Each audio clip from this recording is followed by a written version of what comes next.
मैं हूं आपके साथ सपना दीपक मंदेशा। बुलेटिन का आगाज करेंगे बड़ी खबर के साथ। मुख्यमंत्री पुष्कर सिंह धामी ने अश्विनी वैष्णव को दी बधाई। सीएम ने की वैष्णव के कुशल नेतृत्व की सराहना। रेल आईटी में अभूतपूर्व विकास सीएम धामी ने कहा। इसके साथ ही सीएम धामी ने की वैष्णव की दीर्घायु की प्रार्थना। बाबा बद्री विशाल से सुखद जीवन की कामना की। मुख्यमंत्री पुष्कर सिंह धामी की बड़ी और अहम जानकारी, जहां मुख्यमंत्री ने वैष्णव की दी दीर्घायु की कामना। ये बड़ी जानकारी।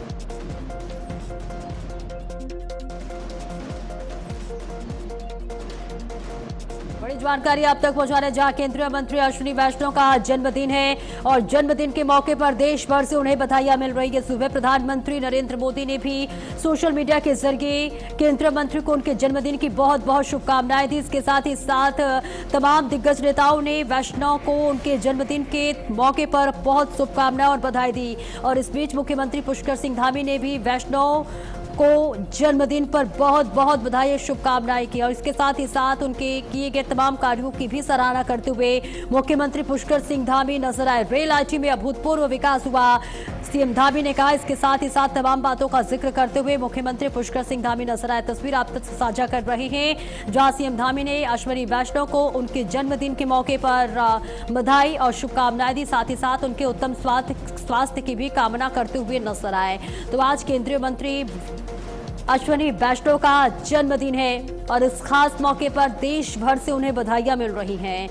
मुख्यमंत्री पुष्कर सिंह धामी ने सोशल मीडिया पर पोस्ट साझा कर केंद्रीय मंत्री अश्विनी वैष्णव को उनके जन्मदिन पर बहुत बहुत बधाई और शुभकामनाएं दी हैं। सीएम धामी ने वैष्णव को बधाई दी है, शुभकामनाएं दी है। इसके साथ ही मुख्यमंत्री ने वैष्णव के कुशल नेतृत्व की भी सराहना करते हुए नजर आए। उन्होंने कहा कि रेल आईटी में आपका अभूतपूर्व सहयोग है, अभूतपूर्व विकास हुआ है। मुख्यमंत्री धामी ने केशव के वैष्णव की दीर्घायु की प्रार्थना की है। इसके साथ ही उनके उत्तम स्वास्थ्य की भी कामना करते हुए नजर आए। बाबा बद्री विशाल से उनके सुखद जीवन की भी कामना करते हुए नजर आए। तो आज केंद्रीय मंत्री का जन्मदिन है, जहां पर केंद्रीय मंत्री अश्विनी वैष्णव का जन्मदिन है, जहां लगातार उनको जन्मदिन पर बहुत बहुत बधाई और संदेश मिलता हुआ नजर आ रहा है। देश के प्रधानमंत्री नरेंद्र मोदी ने सोशल मीडिया एक्स के जरिए पोस्ट साझा कर केंद्रीय मंत्री अश्विनी वैष्णव को जन्मदिन की बधाई, जिसके बाद लगातार ये सिलसिला जारी है। और अब बता दें कि मुख्यमंत्री पुष्कर सिंह धामी ने उन्हें जन्मदिन की शुभकामनाएं दी है। ऋषिकेश में त्रिवेणी घाट का होगा पुनरुद्धार। ये बड़ी जानकारी आप तक पहुंचा रहे हैं, जहां पुनरुद्धार के लिए 115 करोड़ रुपए स्वीकृत किए गए हैं, जहां सीएम धामी ने ट्वीट कर जानकारी दी है। घाट का आधुनिक सुविधाओं के साथ विकास किया जाएगा, धार्मिक पर्यटन को भी मिलेगी नई गति। मुख्यमंत्री धामी ने कहा। ये बड़ी और अहम जानकारी आप तक साझा कर रहे हैं, जहां मुख्यमंत्री पुष्कर सिंह धामी ने इस बात का जिक्र किया है। ऋषिकेश में त्रिवेणी घाट का पुनरुद्धार होगा। पुनरुद्धार के लिए 115 करोड़ रुपए स्वीकृत किए गए हैं। ये बहुत बड़ी पहल भी बताई जा रही है। मुख्यमंत्री पुष्कर सिंह धामी ने इस बात की जानकारी दी है, ट्वीट के माध्यम से एक्स पर ट्वीट कर ये साझा किया। और उन्होंने कहा कि धार्मिक पर्यटन को भी इससे गति मिलेगी। इसके साथ ही ये जानकारी आप तक साझा कर रहे हैं, जहां ऋषिकेश में त्रिवेणी घाट का पुनरुद्धार होगा और इसके साथ ही पुनरुद्धार के लिए 115 करोड़ रुपए स्वीकृत किए गए हैं। ये बड़ी जानकारी आप तक साझा कर रहे हैं। मुख्यमंत्री पुष्कर सिंह धामी ने एक्स पर ट्वीट कर इस बात की जानकारी साझा की है। तो देखिए, तस्वीर आप तक सामने आ गया है, जहां पर 115 करोड़ रुपए इसकी लागत बताई जा रही है, जहां त्रिवेणी घाट का पुनरुद्धार होगा। विकास की विरासत भी जो है एक थीम के तहत अब इस कार्य को किया जाएगा, जहां लगातार उत्तराखंड में विकास के काम हो रहे हैं। और अब देखिए 115 करोड़ रुपए कि त्रिवेणी घाट का पुनरुद्धार होगा, जिसकी जानकारी खुद मुख्यमंत्री पुष्कर सिंह धामी ने ट्वीट कर दी है।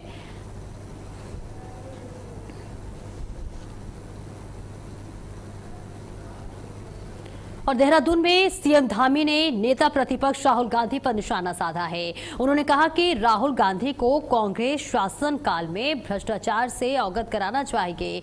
सीएम धामी ने उत्तराखंड में कांग्रेस शासन के दौरान हुए घोटालों पर भी कटाक्ष किया। उन्होंने कहा कि हमने 34,000 युवाओं को सरकारी नौकरी दी है, पेपर लीक पर भी सख्त कानून बनाया है। तो देखिए मुख्यमंत्री पुष्कर सिंह धामी का यह बयान, जहां कांग्रेस शासन में हुए घोटालों का भी कटाक्ष करते हुए नजर आए। उन्होंने कहा कि हमने 34,000 युवाओं को सरकारी नौकरी दी है, पेपर लीक पर सख्त कानून बनाया है, मुख्यमंत्री पुष्कर सिंह धामी ने कहा। इसके साथ ही तमाम बातों का जिक्र करते हुए नजर आए और साथ ही राहुल गांधी पर भी जमकर बरसते हुए मुख्यमंत्री पुष्कर सिंह धामी नजर आए, उनके शासनकाल को याद दिलाया। इसके साथ ही उन्होंने कहा कि राहुल गांधी को कांग्रेस शासनकाल के भ्रष्टाचार से अवगत कराना चाहिए। मुख्यमंत्री पुष्कर सिंह धामी ने उत्तराखंड में कांग्रेस शासन के दौरान हुए घोटालों पर भी कटाक्ष किया।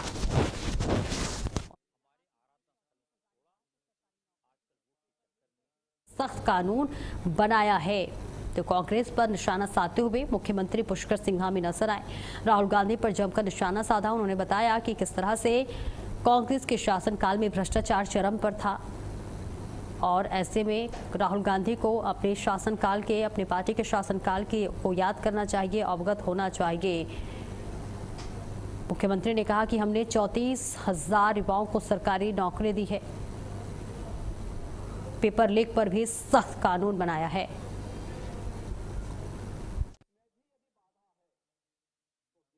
देखिए जब भी हम देवभूमि के अनुरूप कोई काम करते हैं तो कांग्रेस पार्टी के पेट में दर्द होने लगता है, उनके नेताओं के पेट में भी दर्द होता है, क्योंकि उन्होंने विकास की राजनीति नहीं करी, उन्होंने कभी न्याय की बात नहीं करी, उन्होंने कभी कानून की बात नहीं करी, कभी उन्होंने व्यवस्था को बनाने का योगदान नहीं दिया। वो हमेशा व्यवस्था को बिगाड़ते रहे कि भाई आप लाउड स्पीकर बजाएंगे। लाउड स्पीकर दूसरों को सुनाने के लिए होता है कि स्वयं के लिए होता है? दूसरे लोग, बच्चों के एग्जाम चलते हैं, पढ़ाई करते हैं, लोग अपने काम करते हैं, उन सबका डिस्टरबेंस होता है। कानून अपना काम कर रहा है। हम समान नागरिक संहिता का कानून देवभूमि में लागू करते हैं, पूरे देश और दुनिया के लोग हमको सराहना करते हैं, हमारी पीठ थपथपाते हैं, तब भी कांग्रेस पार्टी के पेट में दर्द होता है। हम यहाँ पर दंगा रोकने का कानून बनाते हैं तो उनके पेट में दर्द होता है। हम अवैध अतिक्रमण पर कार्रवाई करते हैं तो उनके पेट में दर्द होता है। हम धर्मांतरण का कानून लागू करते हैं तो उनके पेट में दर्द होता है।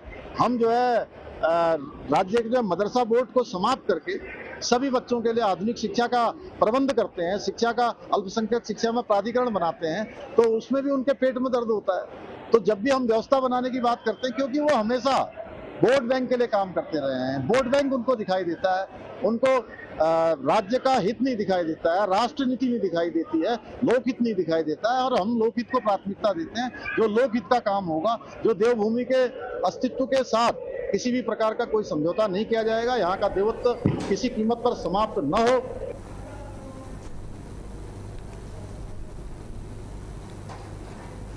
तो देखिए तस्वीर आप तक साझा कर रहे हैं, जहां मुख्यमंत्री पुष्कर सिंह धामी ने तमाम बातों का जिक्र करते हुए नजर आए और साथ ही साथ पेपर लीक पर सख्त कानून बनाने का भी उन्होंने जिक्र किया और कहा कि मुख्यमंत्री पुष्कर सिंह धामी ने कहा कि कांग्रेस अपनी शासनकाल को भी याद करे।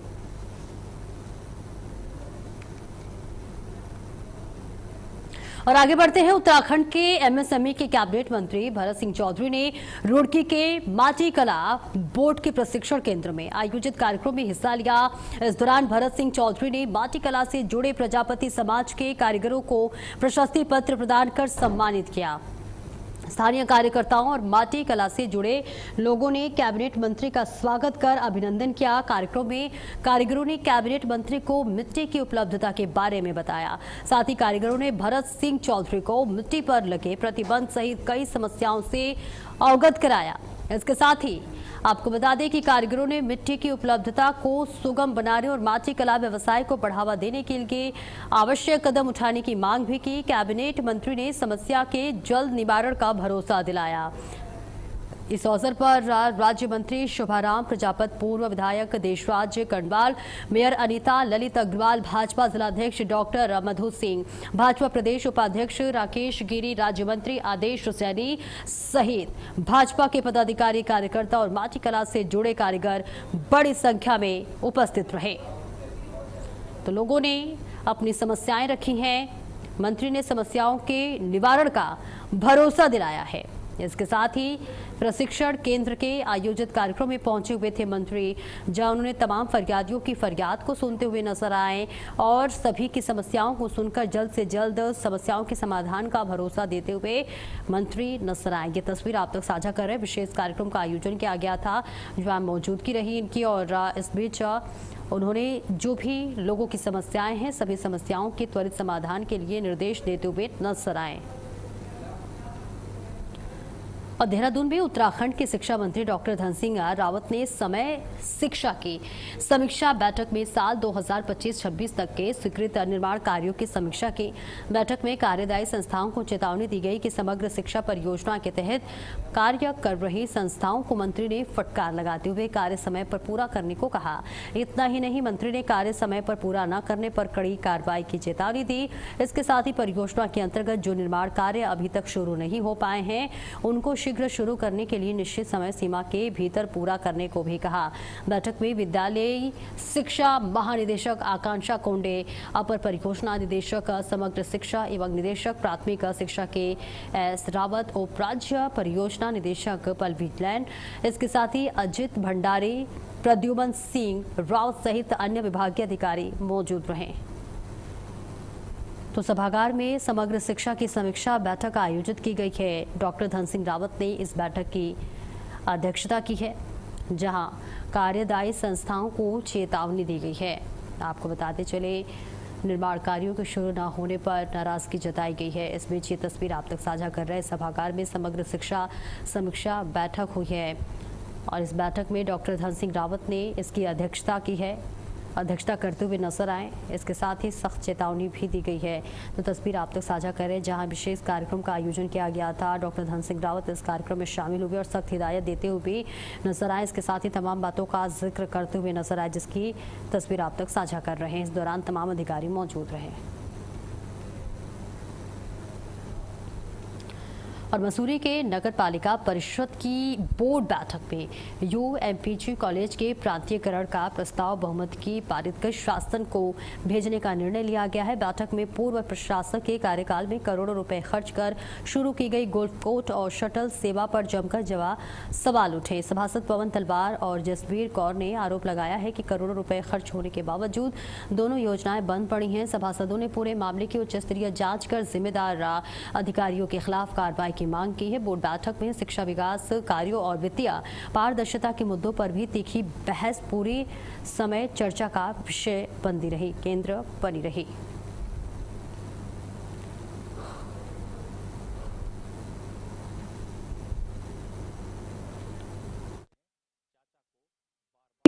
जिस तरीके से हम लोग देख रहे हैं, मैं पिछले लंबे टाइम से देख रही हूँ, क्योंकि मैं खुद भी उस कॉलेज की स्टूडेंट रही हूँ। तब की और आज की जब हम पढ़ाई की स्थिति हम लोग देखते हैं तो बिल्कुल बहुत डाउन हो चुकी है। वहाँ के टीचर्स की राजनीति, यहाँ के लोकल नेताओं की राजनीति उस कॉलेज को लेकर के, तो मुझे लगता है कि पिछले 5 वर्ष से तो उस कॉलेज का बहुत ही बेड़ा गर्क हुआ है। और देखिए, हमको राजनीति करने के लिए बहुत सारे मंच मिल जाएंगे, लेकिन बच्चों की शिक्षा की जहाँ तक बात है, उससे किसी तरीके का खिलवाड़ मैं बर्दाश्त नहीं कर सकती हूँ।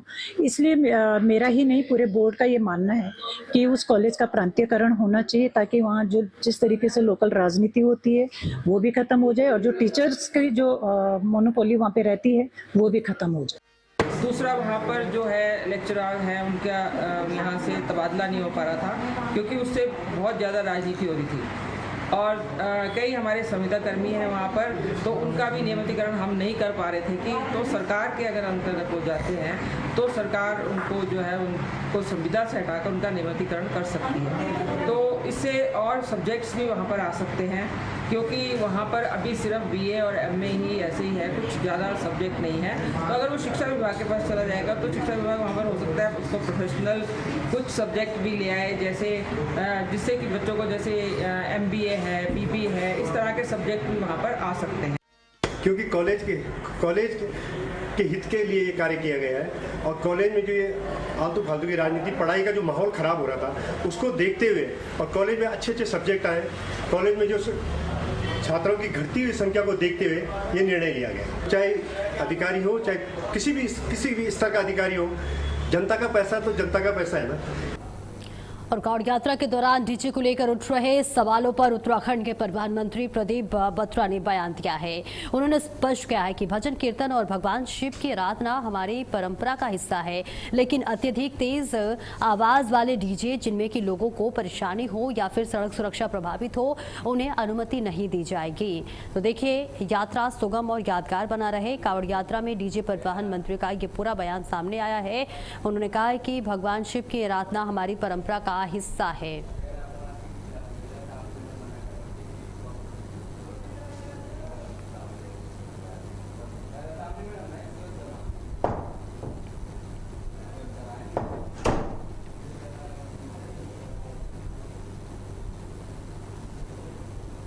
डीजे बहुत, देखिए, भजन करना और भजन चलाना मैं चाहूँगी हमारी परंपरा है और हम लोग करते भी हैं, पर डीजे बहुत ज्यादा तेज करना जिससे कि लोगों के कान जो है खराब हो जाए, गाड़ी सीट उठ जाए, इस प्रकार का डीजे नहीं होना चाहिए। बाकी साउंड होना चाहिए, म्यूजिक होना चाहिए, भोले की बारात में जश्न होना चाहिए, सभी चीजें होनी चाहिए।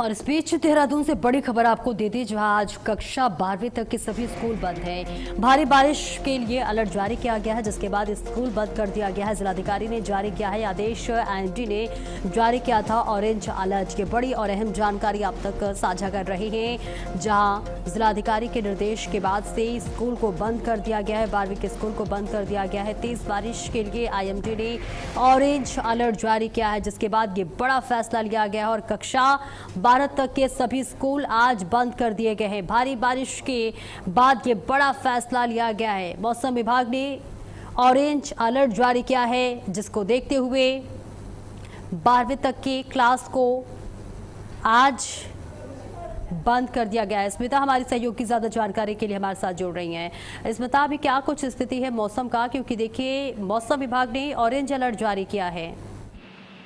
बिल्कुल, आपको बता दें, मौसम विभाग ने जो है आज देहरादून में जो है मौसम को लेकर ऑरेंज अलर्ट जारी किया है। तेज बारिश का अलर्ट है और बारिश शुरू भी हो चुकी है, जिसको देखते हुए आज जो है कक्षा 1 से 12वीं तक के जो स्कूल थे उन्हें बंद करने का निर्देश दे दिया गया था, ताकि किसी तरह की कोई ऐसी आपदा या परिस्थिति ऐसी ना हो जहाँ पर किसी की जान माल का खतरा हो। इसी को देखते हुए जो है वो आज स्कूलों को बंद करने का जो है आदेश जारी कर दिया गया था। और येलो अलर्ट के चलते लोगों को भी ये अपील की गई है कि आवश्यक ना हो तो वो अपने घरों से बाहर ना निकले, क्योंकि तेज बारिश है और ऐसे में आकाशीय बिजली भी गिर सकती है, ओले भी गिर सकते हैं। तो ऐसी स्थिति में जल भराव हो सकता है, तो लोग अपने घरों में सुरक्षित रहें, बेवजह घरों से बाहर ना निकलें। जी बिल्कुल, आप हमारे साथ बने रहिए। एक बड़ी खबर अपने दर्शकों तक पहुंचा दें, जहां बद्रीनाथ धाम में अवैध दर्शन पर बड़ी खबर सामने आई है। अनाधिकृत प्रवेश पर श्री बद्रीश पंडा पंचायत सख्त होता हुआ नजर आ रहा है। मामले में CM से की है कार्रवाई की मांग। ये बहुत बड़ी जानकारी आप तक साझा कर रहे हैं। ये बड़ी जानकारी, जहां बद्रीनाथ धाम में अवैध दर्शन पर बड़ी खबर सामने आई है। अनाधिकृत प्रवेश पर ये बड़ी जानकारी सामने आई और देखिए तस्वीर भी आप तक साझा कर रहे हैं। मामले में मुख्यमंत्री से कार्रवाई की मांग की गई है। अनाधिकृत प्रवेश पर श्री बद्रीश पंडा पंचायत सख्त होता हुआ नजर आ रहा है।